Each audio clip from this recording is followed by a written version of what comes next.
Imagine a criminal so dangerous that police confirmed over 100 child murder victims, yet the law allowed him to serve only 16 years. Imagine that same man being released, deported, and then disappearing forever. No confirmed death, no prison record, no closure.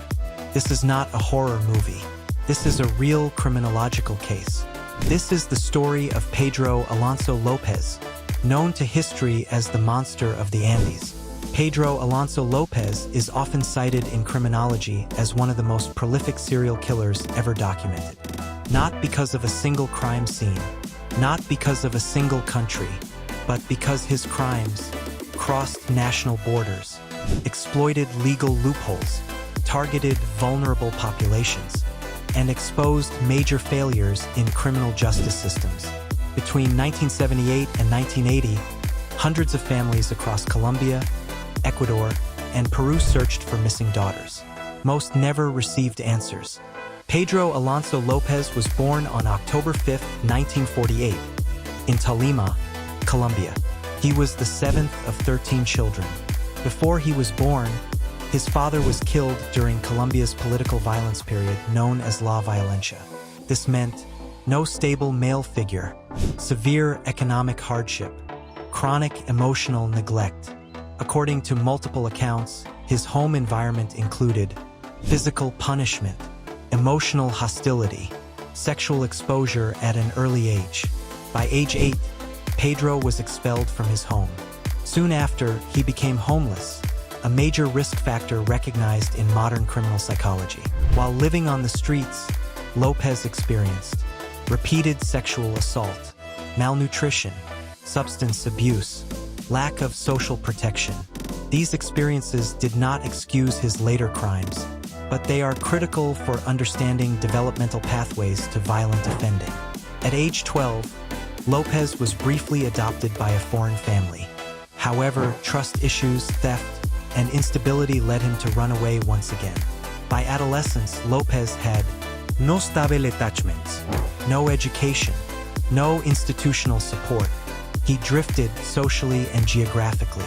Lopez was imprisoned for vehicle theft. Within days of arriving at prison, he was gang raped by inmates. Instead of reporting the assault, he committed 3 killings inside prison using a makeshift weapon. Authorities labeled the incidents as self-defense. However, this moment is significant. It marked the first confirmed homicides attributed to Lopez, and the normalization of violence as problem-solving behavior.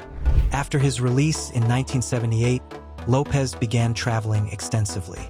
His victims shared consistent characteristics: female, ages 8 to 13, economically vulnerable, often indigenous or street-connected. His method showed a classic grooming lure strangulation pattern, gaining trust with money or gifts, leading victims away from public areas.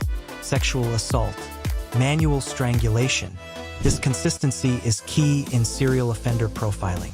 He moved frequently to avoid detection, crossing borders where police databases did not communicate. In rural Peru, Lopez was caught attempting to abduct a child. Local villagers restrained and assaulted him. They intended to execute him. However, outside intervention led to his release, and Peruvian authorities deported him instead of prosecuting him. This decision illustrates weak cross-border accountability, missed early intervention, lack of offender tracking systems.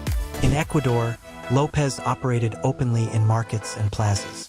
Merchants noticed repeated contact with young girls, offers of money, attempts to isolate children. One woman, Carolina Roman, repeatedly warned authorities.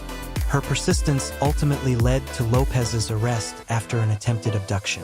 This is a rare case where community vigilance directly interrupted a serial offender.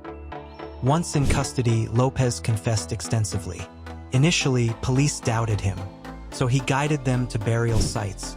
Results: 53 bodies recovered, dozens of additional grave sites identified, many remains lost due to time and scavenging animals. Authorities accepted 110 victims in Ecuador as credible.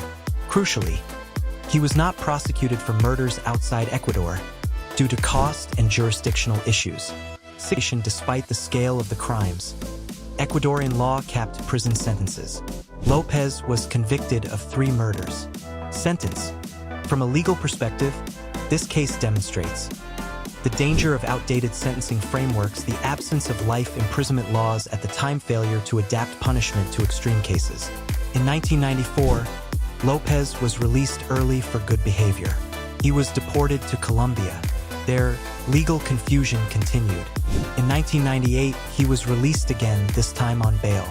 Within days, he vanished.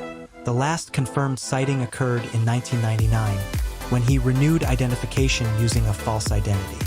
Pedro Alonso Lopez remains one of the most studied cases in criminology, victimology, international law, forensic psychology, not because of fascination, but because his case shows what happens when systems fail repeatedly.